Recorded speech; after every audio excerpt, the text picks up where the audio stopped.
Freedom Fighters Code Grey. This is a show where we discuss human trafficking, an issue that's impacting our community right here in Simcoe County. In fact, the city of Barrie has doubled the national trafficking rate, and children as young as 12 years old are being lured, groomed for the purposes of exploitation. So today on the show, I have with me Ruth Morrison. Thanks so much, Ruth, for joining me on the show. Thank you for having me. Yeah, you're welcome. Really excited just to chat with you a bit today. Just to begin, some of our viewers who are tuning in may never have heard about human trafficking before. In your own words, how would you describe human trafficking? In my own words, I would say human trafficking is people, women, children, men that are being forced, with or without pay, into work and jobs that is not good for them. Essentially, it could be poor environment, poor pay, abuse. The list goes on, and there's many different types of trafficking, sex trafficking, kids obviously over seas and such who are not being paid and forced, so child labor. So I would say that's what human trafficking is to me. Yeah, and there's also, like you touched on, labor trafficking, forced organ removal. I understand like folks are forced to work in a home environment, but you touched on some really important points, like they're not being paid or being paid very little for work, have poor, unsafe working conditions, right? So when was the first time that you heard about human trafficking? I heard about human trafficking when I was very little. I've heard it from my church. My church does a bunch of different galas and fundraising for sex trafficking and human trafficking. But I feel like what really impacted me was when I was doing a school project and I came across a video, and it was about human trafficking in Toronto, and it was about a couple of young women and their stories. And I think it really just kind of hit me that it was happening here in Ontario, in a home that's like so close to me, in places that are so close, than in Barrie and the surrounding area. And just the different things that these women were going through, just not sleeping, and they were being abused, and how it was happening to them by people that they knew and they thought they trusted and loved, and that a few of these women had no way out and they couldn't escape, and just the shame that came with the sex traffic. And it was just really profound, and I'd say that's kind of when it first made me want to fight for it. Yeah, the stories that we hear of individuals who have been impacted by injustice can really move us and create empathy and lead us to action. Were there any steps that you took after watching that video to learn more about trafficking, or to find ways to get involved after you kind of watched that video and it moved you? I think it took, honestly, a couple of years for me to kind of really get involved and really be an active member in wanting to stop human trafficking, especially sex trafficking. It all kind of started in little ways, just by going to the different fundraising and going to the different galas, and there's a lot of events that are open to it, but it really started when I wanted to know more about it and how it could actually help.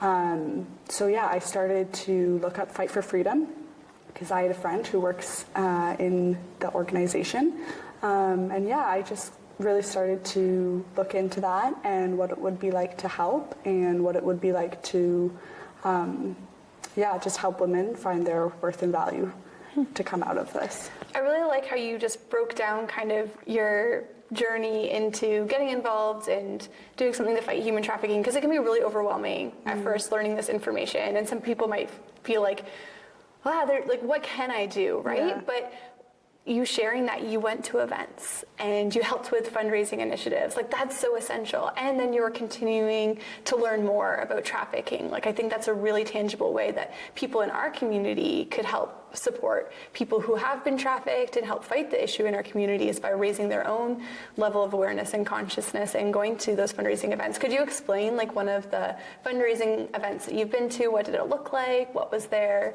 For sure. I definitely think one of the big things is not feeling like you can't do anything just because you're not at the front line, that you're in it. But I really think it's just raising your awareness and getting that education and feeling like you can be a part of it, whether it's just like a $5 donation, whether it's anything, whether it's just telling somebody about it, that goes a far way, right?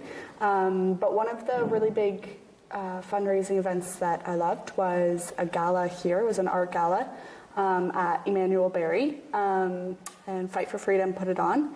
And yeah, essentially they were just going around. There was different art installations, and a lot of them was, a few of the arts were stories from the girls in Mahima Home, which is a home in India that helps rescue and prevent sex trafficking over there. And then they had a little video and they had some speaking about it. And yeah, so it was really just like raising awareness and fundraising for the trafficking. That's really neat. And art can be a powerful tool to help raise, awareness on a certain topic or injustice. And just like that video impacted your life and made you feel like, you wanted to do something or just changed your understanding of an issue. Art can do that as well. So Ruth, I understand that you went on a trip to Amsterdam. When did you go to Amsterdam and why did you go there? So I went to Amsterdam about 3 years ago. That was the first time I went. I went back 2 years ago. But I went after Bible college with a girlfriend of mine, and we went there just for a fun trip. And then it turned into something a lot more than just that. So a couple of my girlfriends, we met in Amsterdam. We were all there at the same time. And we were at dinner and we were all deciding whether we should do the red light district or not, just because it wasn't really in my beliefs and I was just like not sure of what it would be like. But I'm very glad we did. And what we decided to do was to do a prayer walk. And I think it was really good because it just it opened my eyes. I did not understand what really goes on. And I think what happened was we took a walk around, and what the red light district is like, it's like a horseshoe. And then there's back alleyways all through kind of the horseshoe. And as we were walking down one of these alleyways, I was like, kind of in my mind, I was expecting all these blinds and windows to be open. I was just expecting girls to kind of be there with basically no clothing on, trying to get people inside. But what I saw was blinds closed. There was like nobody really in windows. And that just kind of really what's going on here? It's just red lights and closed windows. Until one of my friends turned to me and said that the closed blinds means that the rooms are occupied. And I think it really just opened my eyes to kind of be like, this is happening all the time, every minute. As soon as like one person goes out, another person comes in. And it just completely shocked me just to kind of see this is really happening. And it was also just really sad. We had this one incident where I saw a man go into a room, then he comes out of the room, and he just looked really sad, just very empty, very empty. And as we were kind of walking around, we were behind him, and he went to the other side and was looking at all the other windows. And it was just very like a sad kind of atmosphere, because it just felt like everyone was searching for something more, and they thought they were going to kind of find it in sex. And yeah, I know some girls are there by choice, but some girls are not there by choice. And you don't really know which kind of room you're getting or which girl is there by choice and not by choice. And it just really opened my eyes to how real this is, and it's not just third world countries. It's here, it's happening around the world, it's happening everywhere. And that kind of, it really just impacted me to want to give a voice to women that don't have it. Thanks for sharing, Ruth. And when you were like going through those streets and walking through and you're seeing the blinds closed on the windows, you're saying it felt sad. What was your response? What was like, with a conversation between you and your friends, what was happening on the ground?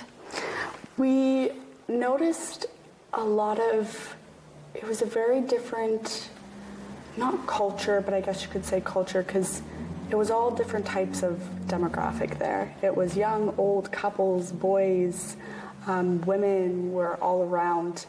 And I think that was something that we were all kind of talking about, that I expected just men to be there, but it was all demographic.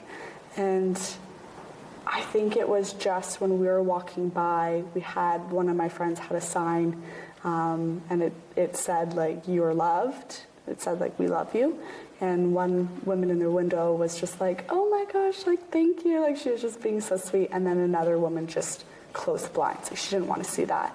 So I think that for me was a little bit of a shock, because I was just like, what is going on in their heads and what's kind of going on around them? Maybe one girl knew she was loved and the other girl didn't want to see that. And I think it was just very much, just to kind of put yourself in their position, to feel used. And I feel like that was more of the sad, is that I was like, I want to help these women who don't feel loved, that do feel used. So I think that was kind of the really big impact there. Why do you think it's important for women to know that they're loved and valuable? Like, you're sharing and expressing that when you had that sign and when someone didn't want to receive love, or the person that didn't, how big of an impact it made on their life. Like, why do you think it's important for people to know that they're loved? I think, it's not just women. I think it's all people. I think everyone has a sense of desire that they want to be accepted. They want to be loved for who they are. I think it's built into us, because we are all so different. And I think there's something beautiful about how each of us are different, and that not everyone is everyone's cup of tea, but it's so important to treat each other with human decency and with kindness and love. And I think that when we are treating people like we can just use and abuse them, that can really hurt a person, tear them down. And I think that people get jaded and people get hurt, and that's kind of where the love stops. But I think it's important because your identity, you need to know your worth, who you are, because I think it builds such a foundation on who you are becoming and how you see the world and your different perspectives. And I think it's just important to know that you are loved regardless of what people say, what people do, so you're able to love on others as well. Thanks so much, Ruth, for sharing. You have so much insight and wisdom, and I'm just really grateful for you having this conversation today. We're going to take a short break, and then we'll be back in a couple minutes to chat more with Ruth, to learn about her trip to Amsterdam and then how it applies to our culture here in Canada.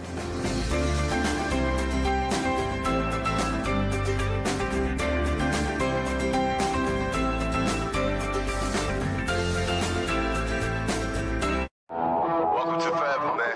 This is forever. And there will be no surrender. Know that this right here forever. No surrender. It's forever. Could you use some extra cash? Tune in to McLaren Arts Center TV Bingo on Rogers TV for your chance to win. We have $2,500 in prizes up for grabs every Tuesday night. 5 ways to play, 20 chances each night, but only one way to win. Tune in to McLaren Arts Center TV Bingo, Tuesdays at 8 p.m. only on Rogers TV.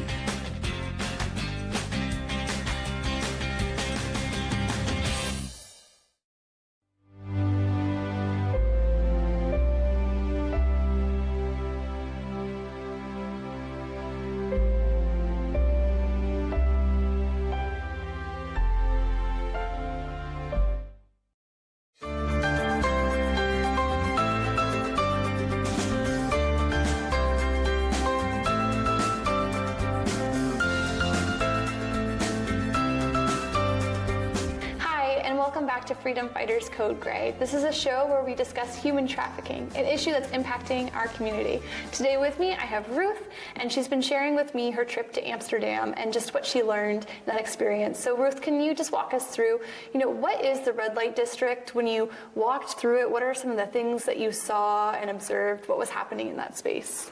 Yes, so there's a few things I should kind of discuss. So the red light district is a place that usually happens at night. If you go there during the day, it's completely different.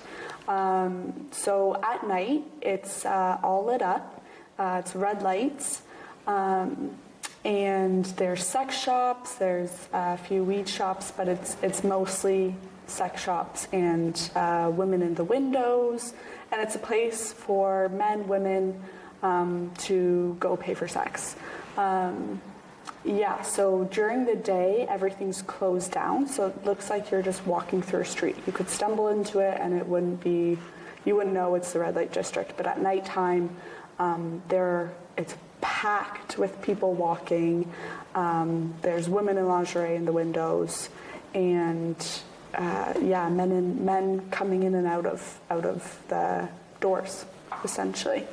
So what we did, my group of friends and I, we did a prayer walk. So essentially what we did was we walked around the horseshoe, because it's shaped like a horseshoe.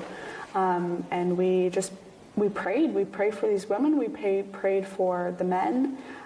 We prayed for the sex shops, the owners, everyone that was kind of within the area and who would be coming and going out of the red light district within the week and few weeks to come, and just praying that God would show up.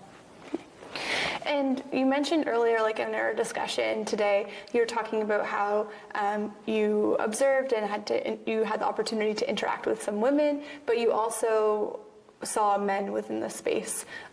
What did you see as it related to men, and did you get to talk to any of them, or could you just share some of your observations? Yeah.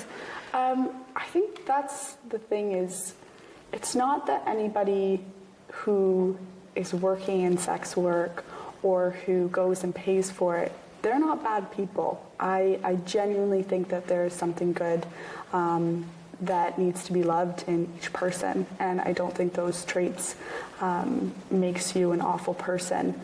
But I think it's just a need for love and a need for something more, because I think everyone is craving intimacy and connection, and I think that's just their way of getting it, of having their needs fulfilled, physically as well as can be emotionally and mentally as well.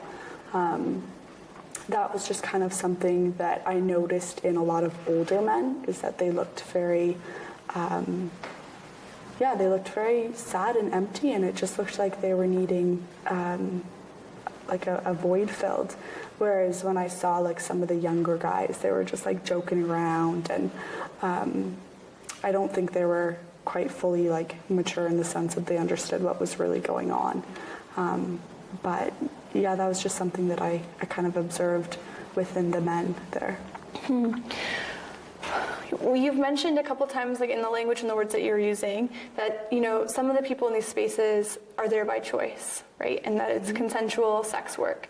And then in other cases, there's trafficking, and there's no way to indicate, like if you go to a particular window to solicit services, if that person's there by choice or not. Could you talk a little bit, like from your knowledge, about just in a space where there's a red light district where people are going, does that increase the amount of trafficking in the area, the amount of exploitation, and what are kind of the nuances between those two different spaces? Yeah, definitely. I think the more people that are there, the more vulnerable women and children and men are of being trafficked. So I think it looks very much like girls can be there by their choice. But behind closed doors, you really don't know what's going on. And I think in a busy place like Amsterdam or Toronto or anywhere really, that with the more people there, the more business these pimps and Johns and such are going to try and have, are going to try to get. So I think really it's just about educating yourself and treating each woman, child, or man with respect and human decency, and not trying to essentially get something from them and use them. Now, we don't have red light districts here in Canada because purchasing sex is legalized in Amsterdam, right? Whereas here, it's not. So I'm just wondering, are there any parallels that you saw with what you observed on your prayer walk and your time in Amsterdam, what's happening there with what, is happening in our society and in our culture? I think over there, it's just more open within the red light district. I think the exact same things over there happen here. I have friends who have been paid for sex and not by choice. And yeah, I think it's just in North America, especially around here, it's behind closed doors. And that doesn't mean that it's not happening, but it is happening. And I think that's something that we feel like we're blinded just because we don't see it. We try to hide from it, or or some people just don't really know about it. But I think when you think about strip clubs, when you think about massage parlors, that you really have to kind of take into account, like, what are your actions, what are your responsibility of helping, of seeing what's actually going on out there. And it's not just with prostitution, but it could be from a range of things. And in that range of things as well, it makes me think of a recent article I was reading where there was an individual who was clearly being trafficked and videos posted of them. So they're being trafficked for the purposes of sexual exploitation, but in the form of pornography production. And so they are trafficked in different spaces. Sometimes it could be a strip club or massage parlor, but also through the distribution and production of pornography. What do you think is happening, like, in our communities? What messages are being sent to young people within this hyper-sexualized culture where people are being bombarded with different messages about sexuality and, whether that's, the red light district in Amsterdam or different things that can become normalized in our culture? I think nowadays our culture is so focused, especially with I guess you could say millennial generation, but just with the younger generation out, that sex is so hyper-focused. It's so, there's a lack of intimacy, there's a lack of connection, and there's a huge epidemic of just selfishness. And I think that's what it kind of comes down to is you're not thinking about, I mean, I've been guilty of this, of thinking of other people and what are their feelings, who are they actually, that these women, these men in pornography and in massage parlors and in strip clubs, that they are people too.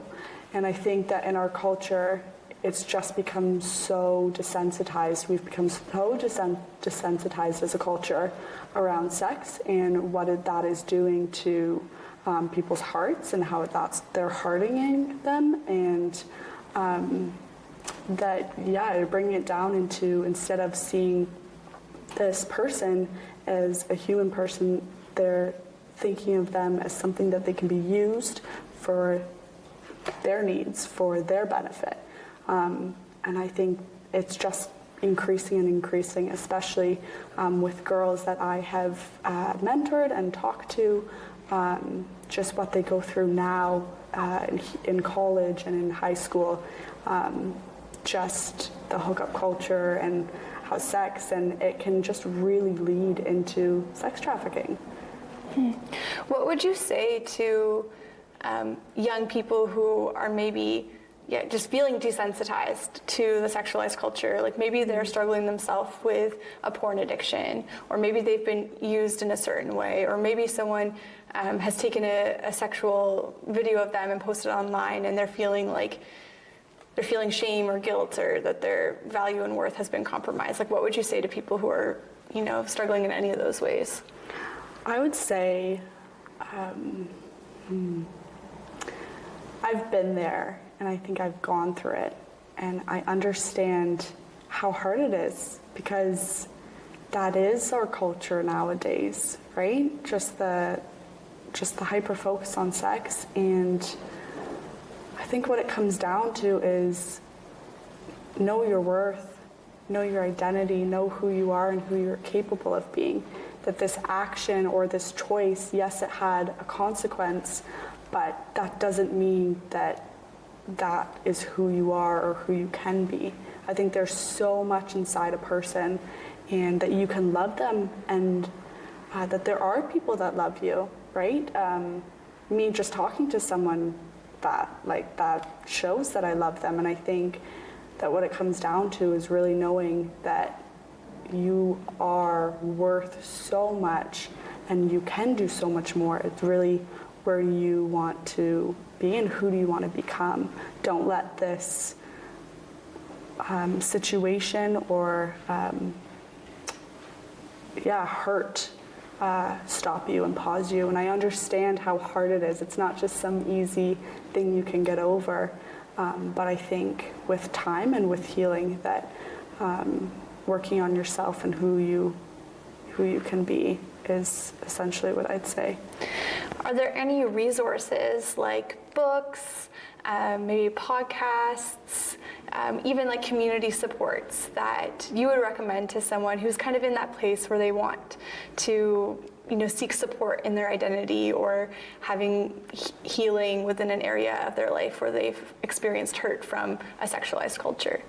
I would definitely say find your people. Find friends that are going to encourage you, that you trust, that are going to support you. Your family, or if you don't have a family, find a community, because I think finding people that really encourage you, accept you, is super important in healing. Whether that be a church or finding a club within the community, there's so much at our fingertips here in Barrie that is, find your people. But also, I just think working on yourself is understanding like your self-awareness and the things that you need to work on. For me, I found that I needed to learn my passions and work on myself in those ways, through journaling, through doing sports, through doing all these little things that challenge me and improve me. Yeah. Well, thanks so much, Ruth, for sharing today and for taking the time to chat with me. Thanks for tuning in to watch Freedom Fighters Code Grey. We hope that we can catch you the next episode. If you know someone that's being trafficked, or if you are in immediate danger, please call 911. Otherwise, if you're looking for support and resources about human trafficking, please call our National Human Trafficking Hotline at 1-833-900-1010. Again, that's 1-833-900-1010. Thanks again for tuning in, and we hope to catch you next week.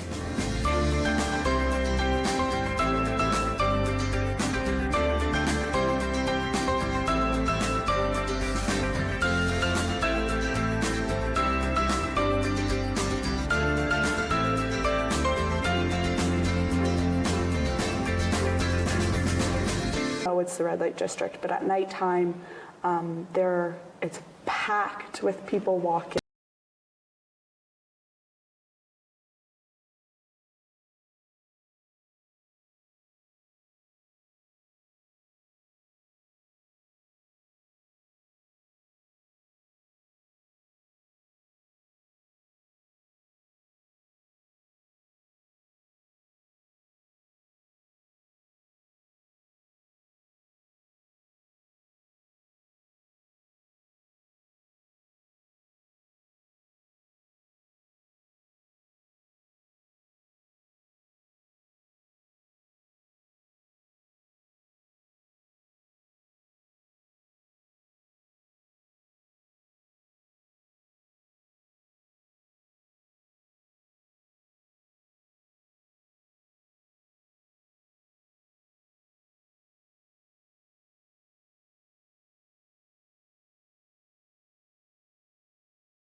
walking through a street.